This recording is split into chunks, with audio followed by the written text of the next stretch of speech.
Sa labas ng Shanghai, may nakatayong nilimot na theme park na itinayo ng Evergrande bilang bahagi ng ambisyosong 5.5 bilyong plano para baguhin ang industriya ng libangan sa China. Ngayon, ito ay tahimik na. Pero gumuho ang pangarap na ito sa bigat ng mahigit 300 bilyong dolyar na utang sa likod ng mga abandonadong kastilyo, walang buhay na barkong pirata at isang hinaharap na hindi kailanman dumating. Sa video na ito, dadalhin ko kayo sa loob ng mga nawalang parke ng Evergrande para tuklasin ang nakatagong kasaysayan nito at alamin kung ano ang naiwan. Inihalin tulad ng ilan ang lugar sa Disney habang may iba naman na sa set ng Squid Game. Pero hindi ito pantasya. Totoo ito, magugulat ka sa mga naiwan dito.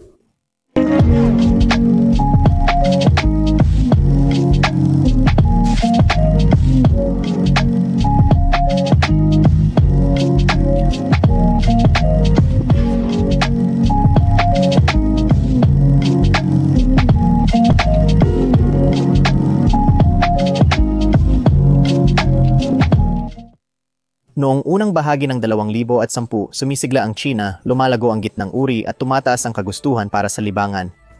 Pero nang sinimulan ng Disney ang konstruksyon ng isang 5.5 bilyong dolyar na parke sa Shanghai, nagdulot ito ng gold rush at nagunahan ang mga lokal na developer na magtayo ng sarili nilang mahiwagang kaharian. Nang una ang Evergrande, isa sa mga real estate empire sa China, sa karera. Ang plano nila, isang pambansang kadena ng 15 megapark na tinatawag na Fairyland, mas malaki, mas matapang at mas kahanga-hanga kaysa Disneyland. Si Hui Kaiyan, sikat sa pagbebenta ng mga apartment at pangarap, ay tinawag ang sarili bilang Walt Disney ng Tsina. Ang mga parking ito ay magpapakita ng makabagong rides, alamat ng Tsina at attraction na bukas buong taon. Matapang ito, delikado, pero hindi sila nag-iisa. Malalaking kumpanya tulad ng Wanda Group ay sumali rin, binaha ang Tsina ng mga bilyong dolyar na pangarap. Sa ibabaw, mukhang kamangha-mangha ito pero sa ilalim nagsimulang lumitaw ang mga bitak. Karamihan sa mga parke ay hindi itinayo para sa kasiyahan, kundi bilang paraan para makuha ang murang lupa at palibutan ito ng mamahaling pabahay. Sinusuportahan ng mga local government unit ang proyekto, umaasang magdudulot ito ng mga trabaho at turismo. Karamihan sa mga proyekto ay pinondohan ng utang. Noong 2016, mahigit 2,000 theme park na ang umiiral sa Tsina, ngunit iilan lang ang kumikita. Bumaba ang bilang ng bisita dahil sa mahinang lokasyon, minadaling konstruksyon at mahina ang branding. At dumating ang pagbagsak, nakalikom ang Evergrande ng mahigit 300 bilyong dolyar na utang at noong 2021 bumagsak ang lahat. Huminto ang konstruksyon, iniwan ang mga tao at tahimik na nailibing ang pangarap ng Fairyland.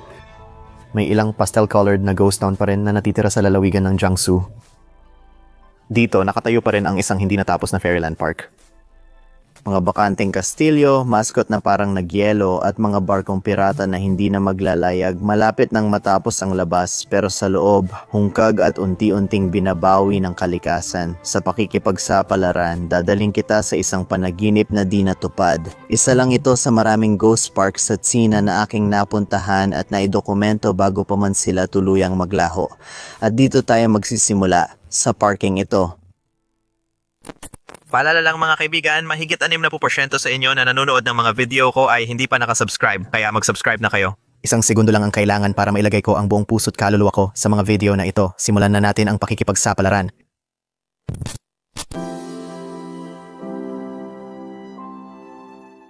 Nakita ko itong billboard sa tabi mismo ng parke. May larawan dito kung ano sana ang itsura nito kapag natapos na ang proyekto. Mukhang napakamahikain talaga. Kaya mukhang sa larawan na ito, isa itong maliit na playground para sa mga bata. Sikat talaga si SpongeBob dito sa China. Paalam. Medyo cute. Alam mo, may mga tao pa rin pumupunta dito kahit na inabandona na para lang magpalipas ng oras. Ibig kong sabihin, maliit na playground ito na patuloy pa rin nilang inaalagaan siguro. Kaya ang astig talaga nito. Estasyon ng tren ng Taichung, sa tingin ko, isa sa mga pangunahing layunin nila ay maglagay ng estasyon ng tren dito na konektado papuntang Shanghai. Sa ganong paraan, kapag nabuksan ulit ang parke na ito, madali na lang itong mapupuntahan ng mga tao. Ganito ang itsura ng mga layunin ng proyekto. Makakatulong ito para mailigtas ang theme park. May istasyon sila rito para puntahan ng mga tao. Talagang maganda ang pasukan. Siguradong maganda rin ang itsura nito nung gumagana pa ang fountain dati.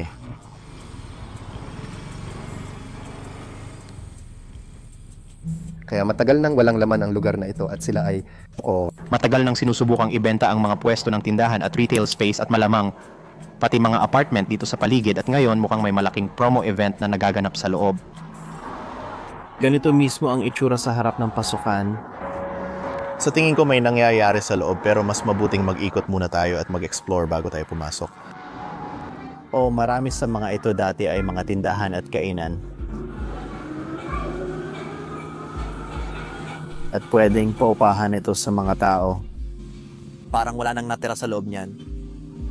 Pwedeng paupahan ng mga tao pero wala namang gumagawa nito. Parang nasa Netherlands ang pakiramdam. Parang ganito ang European Dutch na arkitektura. Mukhang dati itong noodle shop. Papasukin ba natin ito? Sa itsura nito, mukhang pinaghahandaan na nilang gibain ang lugar na to. Kahanga-hanga kahit naglalakad-lakad lang dito. May daan papunta sa kabila. Tignan niyo mga pare, nandito pa yung family go-karts natin, nandito pa rin. Akala ko gumagana pa ito dahil hindi pa pudpod ang mga gulong, ngunit flat pala itong gulong. Nandito sa banda rito. Matagal na siguro silang nakatambay dito.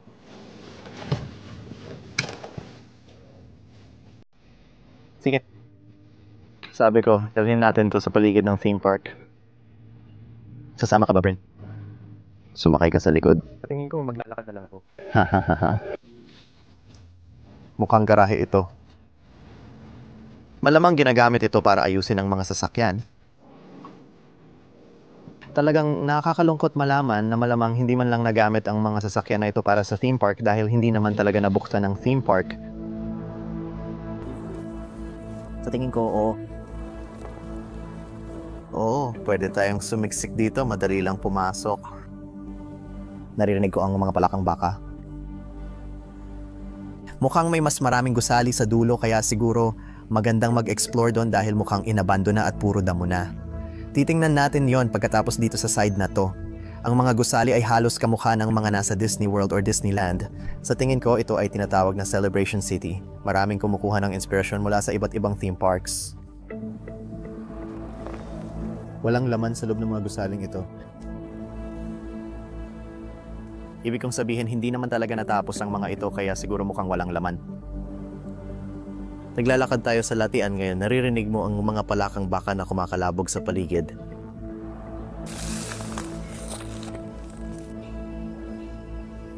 Kakaiba ang ayos nito. Dahil parang may sistema ito ng invernal. Baka ang gusaling ito ay parang isang napakalaking banyo. Baka rito inilagay ang mga generator. Huwag mong tapakan ng dongga. San? Sige.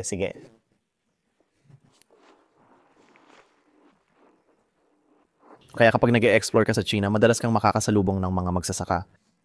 Madalas nilang ginagamit ang mga abandonadong lugar bilang sakahan. At sobrang bait lang talaga nila. Kung ginawa ko yon sa ibang lugar, baka napagalitan na ako. Mabaril. Or baka mas malala pa, baka mabaril talaga ako at hindi ako nagbibiro tungkol dito. Totoo talaga yon. Parang isang tindahan ng sorbetes sa Italia ito. Panghahalay. Kumusta ka? Ano yon? Binhi ng siling rapeseed. Kinokolekta niya lahat. Ang binhi? Ito ay binhi ng rapeseed. Kilala rin ito bilang canola. Meron tayong magandang ginang na naglilinis dito at malamang gagamitin niya ito para gumawa ng mantika. Kaya saan sila galing? Mula sila sa mga puno rito? Hindi, dinala niya ang dilaw na bulaklak mula sa ibang lugar. Hindi ko alam. Anong ginagawa niyan dito? Patuloy pa rin itong lumalaki doon. Doon pala sila tumutubo. At amoy patay na hayop ito. Anong klaseng halaman ito? Insect na repolyo. Insect na repolyo.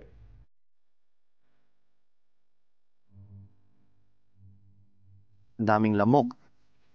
Wow, kaya kanina, nung una kaming dumating dito, hindi ko talaga tiningnan ang parting to, kaya bumalik kami ngayon. Hinahangaan ko ang disenyo ng mga gusaling ito. Sobrang maulap na ngayon, parang uulan na. Mag-ingat tayo dahil parang baha dito. Mukha itong galing sa naputok na tubo base sa hitsura. Nangangahulugang mas dadami ang mga lamok. Kakagatin nila tayo. Sa tingin ko, isa pang dapat bantayan ay ang mga ahas. Panahon ng mga ahas ngayon. Ang mga kulay rosas at asul dito ay nagpapatingkad sa lugar na ito. Yung mga gusali dito parang may disenyo na parang Arabian kumpara sa mga napuntahan na natin na mas mukhang European.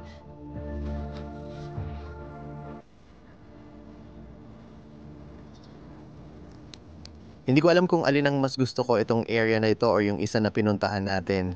Sabihin niyo sa comments kung ano ang paborito niyong bahagi ng theme park sa ngayon. Sa tingin ko may campfire dito dati. Ang daming kalat dito. Sa tingin ko, talagang inihahanda na nila ang lugar na to para gibain, lalo na sa bahaging ito.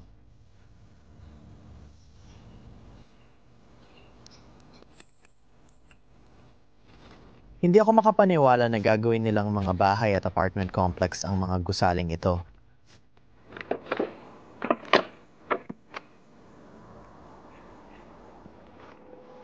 Halos tapos na akong mag-inspection dito.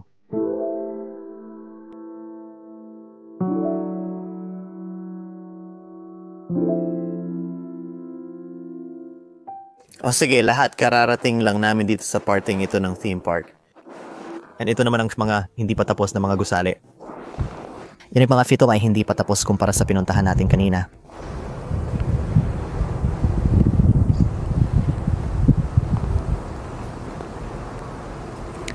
Sobrang dami ng mga damo at halaman dito.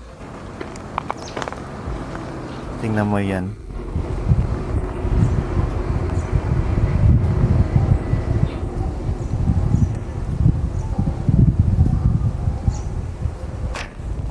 Tara, tingnan natin ang isa sa mga gusali rito. Wala nang laman, parang shell na lang. Kita mo pa rin ang ilang materyales na ginamit nila sa paggawa ng lugar na to.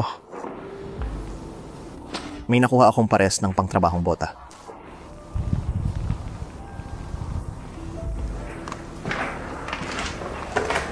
Itong gusali na ito may parang spiral na hagdanan sa bubong. Tanong ko lang kung makakaakyat tayo doon.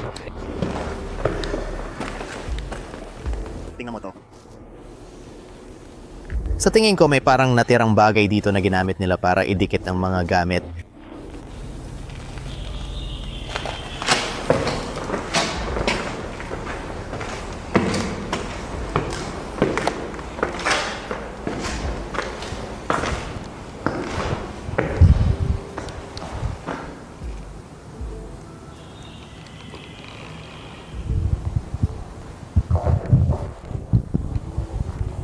Gusto ko itong mga bintana. Gusto ko kung paano hugis puso ang mga bintana na ito.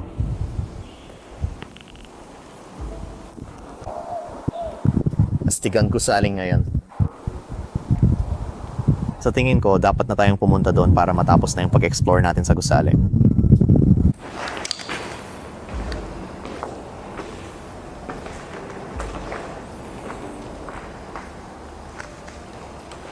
Sana ligtas maglakad-lakad dito.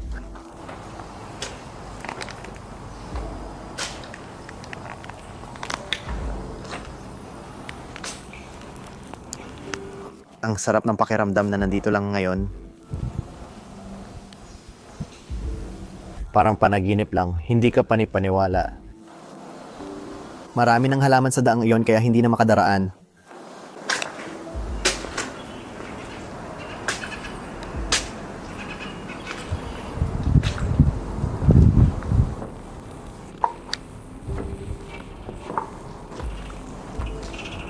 Ang galing naman. Dapat iilaw yon. Maring pinapalabas nila ang mga tao sa mga gusaling ito pero may yan mo nang isipin ang potential na sana nito kung natapos ng lahat.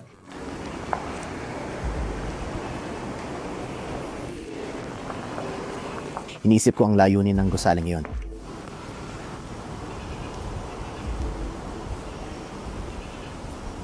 Napakalaki ng gusaling ito.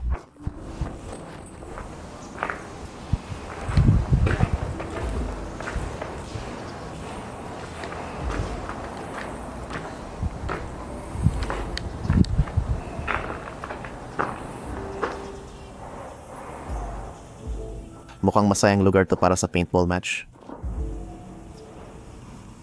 Hindi ko inasahan na ganito kalaki ang gusaling ito or na bahagi pa pala ito ng isa pang gusali. Kaya dapat talagang maging maingat tayo. Alam mo, may ilang butas sa sahig dito. Iniwan lang talaga silang hindi tapos. Ngayon, ang nakakabaliw dito ay katabi lang natin ang main road at pwede ka talagang basta-basta pumasok. Ngayon, parang hindi ito totoo. Hindi ko inasahan na mag-e-explore ako ng ganito ngayon. Pero may mas makukulay pang gusali ron. Sa tingin ko, astig na lugar para i-explore yung gusali sa harap natin. Ang kakaiba ng itsura, parang nasa cartoon ako. Yung hugis puso, naaalala ko yung puso sa video game na tinatawag na Kingdom Hearts. Parehong-pareho ang hugis at disenyo, pati itsura. Kahit itong mga bintana, may mga bombilya rin. Siguro, plano nilang buksan ang theme park na ito kahit gabi. Maraming ilaw na ilalagay dito. Dapat talaga nilang ipagpatuloy ang proyekto ng paggawa ng theme park na ito kasi ang ganda talaga. Sige, tuloy na tayo dito.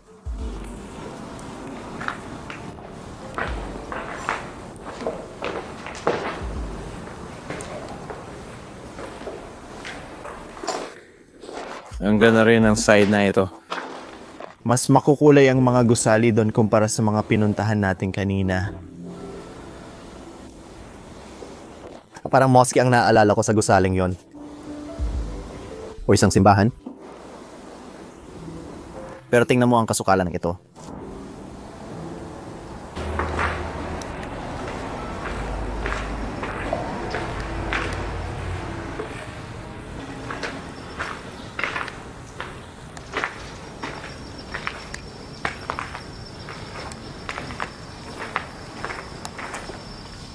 Posibleng isa ito sa mga pinakamalaking kwarto ngayon.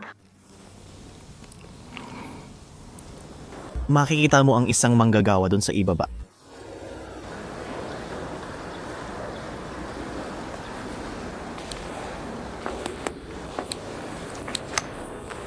Hindi ko alam kung ano ang ginagawa niya.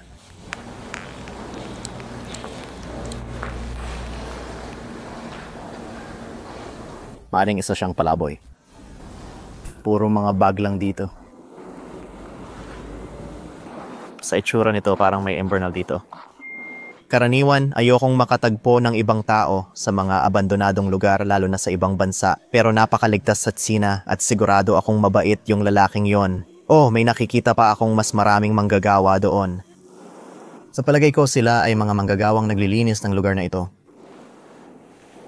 Sige, bumaba tayo at sa tingnan natin kung anong nangyayari.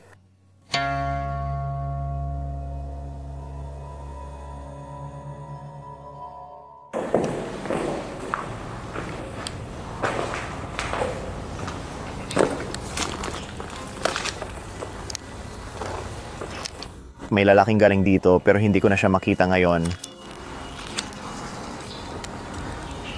Sa tingin ko umalis na siya. Pero nag-explore lang kami doon. Sabi ko pumunta na lang tayo dito ngayon.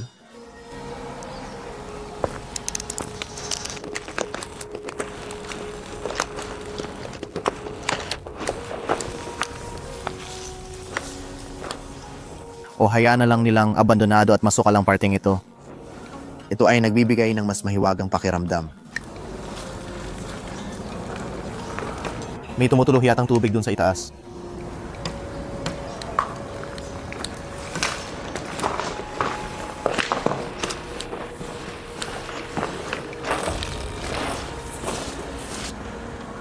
Sabi ko tuklasin natin ang gusaling ito dito.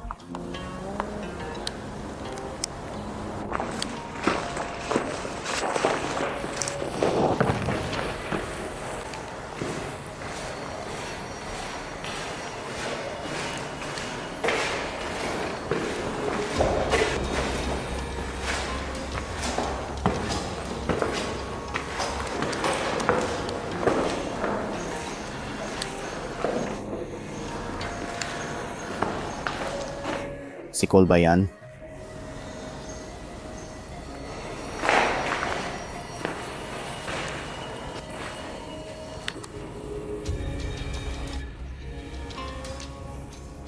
Pareho lang ang gusaling ito sa iba. Wala lang laman.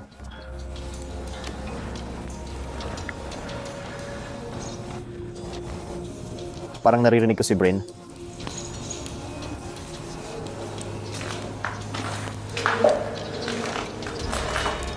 At papalapit na tayo sa dulo ng pasilyo.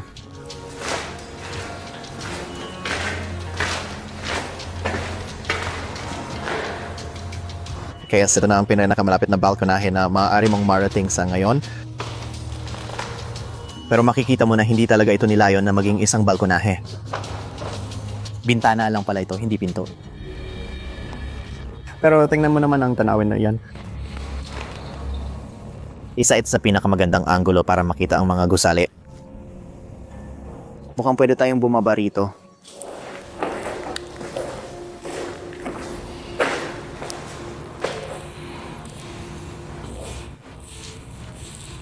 May mga vest ng manggagawa dito. Baka pwede kong isuot yon at magkunwaring manggagawa.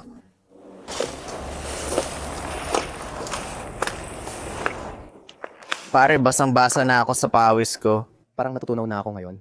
Pero kumusta naman ang tingin mo sa lugar? May kakaibang dating talaga ang lugar na to. Oo nga. Parang puro candy ang tema dito. Pre, pakiramdam ko hindi ako nasa totoong buhay. Para akong nasa kama lang at nananaginip. Baka tulog pa rin ako. At malamang imagination ko lang na nandyan ka ngayon. Kung imahinasyon mo lang ako, malamang hubad na ako ngayon. Wow. Yun, kailan man. Yung candy na bagay, tama? Oh. Siguro parang Candy Crush. Marahil may lamang candy ang mga gusaling ito. Oo, Willy Wonka at ang pabrika ng malalakbay. Naisip ko rin iyan. Akala ko may kumakanta ng kanta ng Ompa-Lumpa sa labas. Hindi ikaw yon, sigurado ka? Ngayong gabi kasama si Bryn, titingnan namin ang iba pang mga gusali, malamang yung nasa tapat natin. Wow. Grabe. Tila isang pakikipagsapalaran ang pagdaan dito. Mga tanim ba ito ng mais? Mga tambo lang pala. Tambo? Tambo? Dahil nandito kami sa timog ng China, malapit sa Shanghai ngayon, sobrang basa dito. At lahat ng ito ay dating latian na ginawang lupa. At nung iniwan nila ang lugar na ito, agad na bumalik ang kalikasan para angkinin ulit ito. Naintindihan ko. Baha sa paligid at panahon ng mga palakang toro. May mga lalaki na may lambat na nagtatangkang manghuli ng mga ito. Nagtataka ako kung ano ang ginagawa nila. Oo, at para yun sa isang espesyalidad ng mga Chino. Dapat tayong manghuli ng mga palakang toro. Oo. Siguro gagawin natin yan pagkatapos nito. Anong kanta yon? Si Jeremiah ay isang palakang toro. Hindi ko pa narinig ang kantang ito.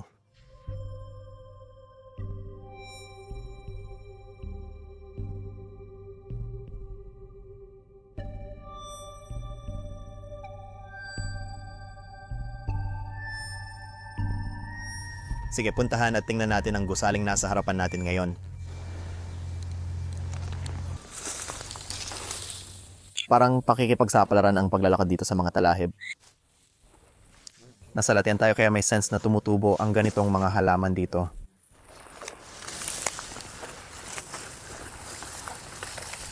Hindi natin napansin ang side na to pero parang pareho lang ito sa dinaanan natin kanina. Sa tingin ko may espesyal na dahilan kung bakit itinayo ang gusaling ito.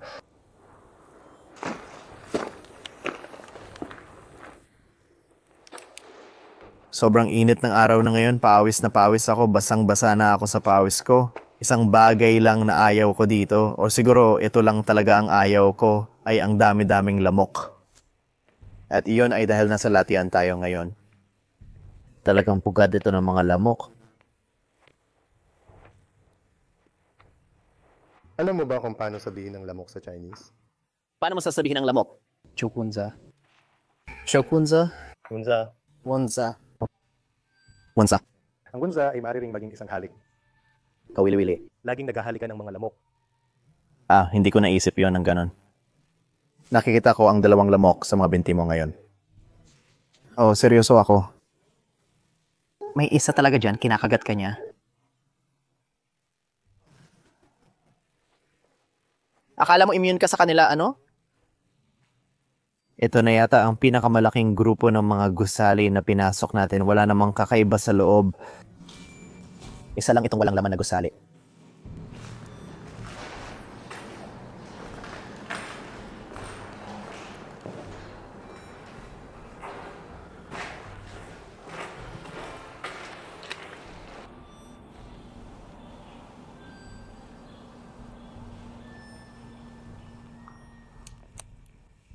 Kakakwento lang sa akin ni Bren na isa ang China sa pinakamalalaking gumagawa ng asbestos sa buong mundo.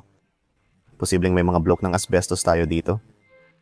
Ganito ang itsura ng asbestos, mga pare, at ayaw niyong hawakan o malanghap ito. Malamang. Oh, kita niyo yung maliliit na hibla na nakausli dyan. Oo, nandun yung mga hibla. Delikado yan. Pwede silang dumikit sa baga mo at manatili doon habang buhay. Magdulot ng mga tumor at cancer. Sandali, ibig sabihin ba nito na malamang may asbestos ang mga gusaling ito?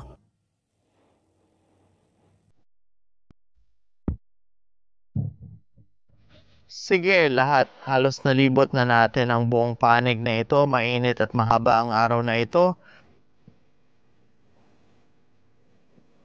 Pero sana nag-enjoy talaga kayo sa video. Ang lugar na ito ay sobrang saya talagang tuklasin. Hindi ko akalain gagawin ko ang ganitong bagay. Pero oo, parang mas mukhang European ang tema nito. Ito talaga ang mga lugar na gusto kong tuklasin kapag ganito ka-apokaliptiko ang itsura. Kami ni Bren kakakuha lang namin ng kwartong ito at sa tingin ko, may taong tumitira dito ng palihim. May mga damit silang nakasampay. Oh, mukhang dito rin sila nagluluto. Nandito ang gamit nila sa pangingisda. Malamang nangingisda sila ng isda at palaka na niluluto at kinakain dito. Ayan ang kama. Oh, pamukpok ng langaw. Kompleto ang kailangan niya para mabuhay sa labas. Kaya natagpuan na natin si Foyochin. Oh. Fong Yochin. Kakatagpuan lang namin kay Fong Yochin at sinabi ni Bren na maganda raw ito para mapalayas ang mga lamok. Amoy mint ito pero oo, dapat mo raw itong ilagay sa pulso mo. Pakiramdam ko parang dininig ng Diyos ang dasal ko or kung ano man dahil muntik na talaga akong sumuko dahil sa dami ng lamok dito. Sobrang dami nila. Salamat Bren, ang dami talaga ng lamok. Higit 20 kagat na ata ako. Dugo yan ni Steve Ronin. Dugo yan ni Steve Ronin at si Bren ang unang sumampal sa akin sa mukha. Hindi siya ang huli. Nakikita mo ba ang kulay nito? Oo, barda ito. Amoy mint ito. Ayaw ba ng mga lamok sa amoy ng mint? Kasi hindi ko alam yon. Sana hindi nagbibiro si Bren na ang gamot na ito ay pantaboy ng lamok. Baka nga mas lalo pa nitong inaakit ang mga lamok. Ang dami ko sigurong kagat ng lamok mamaya. Swerte kami at nahanap namin sila. Tingnan mo tong lalaking to. Dami nilang nakapaligid sa akin. Oo, naglagay din siya, Bren. Baka mas malala kay Bren. Naka-shorts siya ngayon. Pinakita mo sa kanila ang iyong malulusog na binti. Gagawin ko itong thumbnail ko. Kaya makikita mo, nakasulat dito, parang Fong. Ibig sabihin nun ay hangin. At ang Yeo naman ay langis. Ang Chin ay nangangahulugang sariwa. Kaya parang, Ang sarap sa pakiramdam sa balat. oo, tama ka. Oo, ang sarap talaga sa pakiramdam. Kapag nakagat ka ng lamok, mabisa rin tong gamot na ito sa pagpapalayo sa mga lamok. Meron pa ba? Wala. Nauubos na tayo. Ito lang ay isang bagay na nahanap namin ng ganito. Oo, nahanap namin. Sa lugar ng taong ito. Oo, nahanap namin ito dito sa paligid. Pero dahil ang daming lamok dito, kaya ang daming palakang baka. Mukhang magandang lugar ito para sa kanila. Ito rin ay. Para sa mga lamok yan, hindi pwede bro. Ito ay isang mosquito coil, tama? Nilalagay mo ito sa bahay mo at sinusunog. Oo, nagamit ko na yan dati. Dapat ba nating dalhin yan? Mas maganda ito sa loob ng bahay. Oo. Sa tingin ko medyo nakakalasan sila. Medyo nahihiya ako, parang may nakatira dito tapos ginagamit lang natin yung mga gamit niya. Tapusin na natin to, sabi ko. Mag-iwan ba tayo ng pera? Oo, mag-iwan tayo ng pera para sa lalaki. Para sa nakatira dito na squatter, kung pinapanood mo itong video na ito, gusto ko lang magpasalamat, mag-iiwan kami ng pera para sa'yo bilang pasasalamat sa paggamit ng iyong pangontra lamok. Kailangan namin yon, pasensya at kumuha kami pero mag-iiwan kami ng pera, eto na. Ayos din yung nakita namin na nakakatuwa at nakaka-interest na may nakatira pala doon kasi hindi naman ganun katagal na inabandona ang lugar na ito. Ngayon, may isang bahagi na hindi ko nabisita pero buti na lang si Burbex Bryn, napuntahan niya ang lugar at na-videohan niya ng maayos ang bahaging ito ng theme park. Itong bahagi ng theme park na ito ay may tema ng karagatan o pirata at hindi ko ito na-explore dahil sobrang dilim na at abala ako sa pagkuha ng drone shots ng lugar bago lumubog ang araw kaya malaking pasasalamat kay Bryn.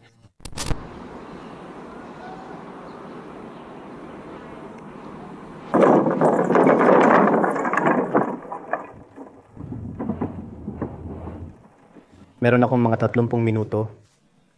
Ngayon lang namin natuklasan ang bagong bahagi ng amusement park.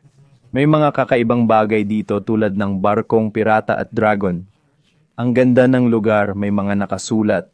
Adventure South America, Magical Europe, Magic Beans Playground, Petal Square, at magandang mga palikuran.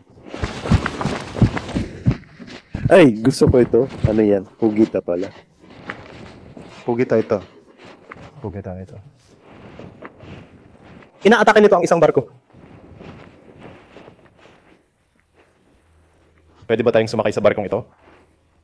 Oo, pwede tayo.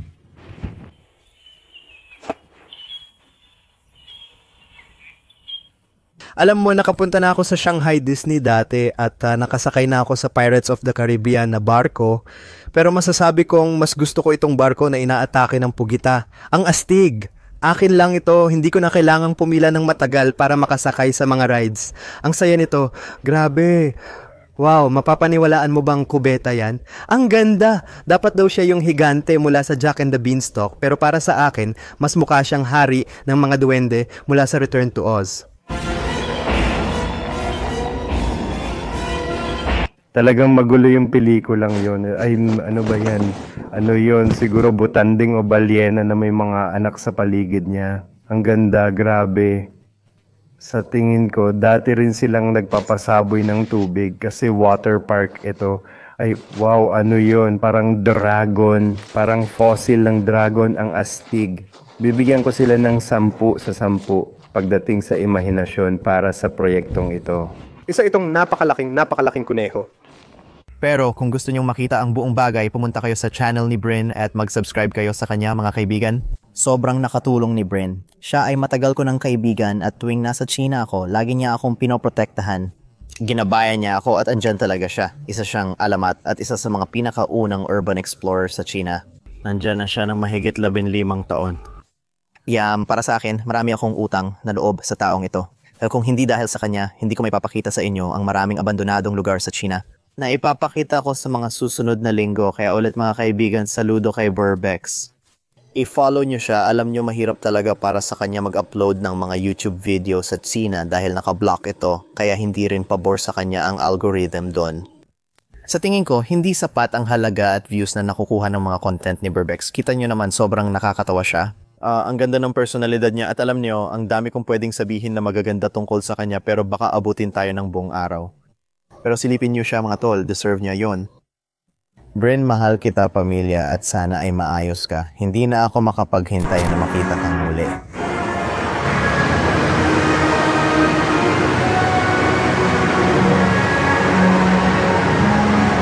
Na event na ito, mais ng pag-alaga sa loob.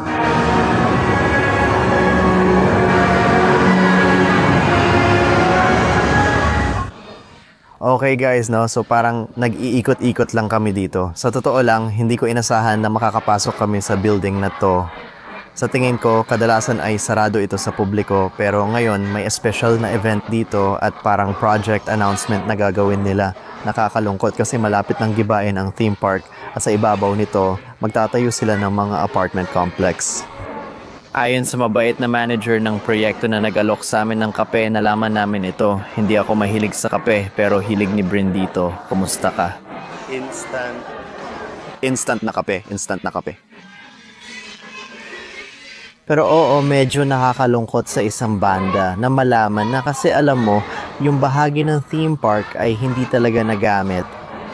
Para sa akin, parang sayang lang ng pera, tapos dagdag pa doon, sisirain lang nila, gigibain, malamang malaking gastos din yun para gawin. Tapos, idagdag mo pa yung mga apartment complex na gusto nilang itayo, pati mga subdivision, mas malaki pa ang gastos.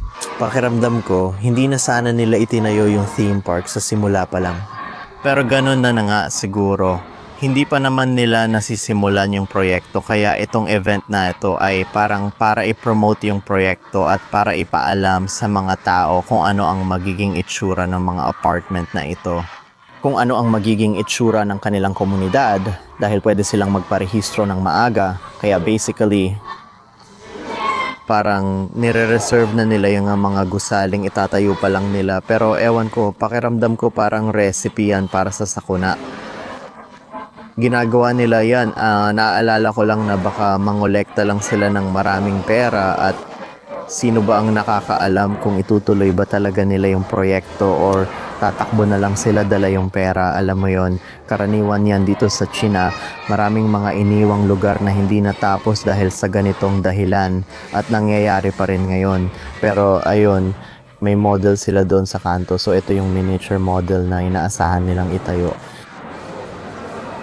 Kaya gigibahin nila ang buong theme park at itatayo nila ito mismo sa ibabaw nun. Mukha talagang makabago at pagkatapos magtatayo sila ng mga mataas na apartment. Sa tingin ko, yung gusali na kinaroroonan natin ngayon, ayun yun sa banda ng mga skyrise apartment. Kaya itatayo nila lahat ito sa paligid dito at maglalagay pa sila ng istasyon. Kung matatapos nila ito, mukhang magiging maganda talaga ang neighborhood na gagawin nila. Hindi masarap naman. Gusto ko yung kape. Salamat sa panonood ng buong documentary na ito mga kaibigan. Sana nagustuhan ninyo.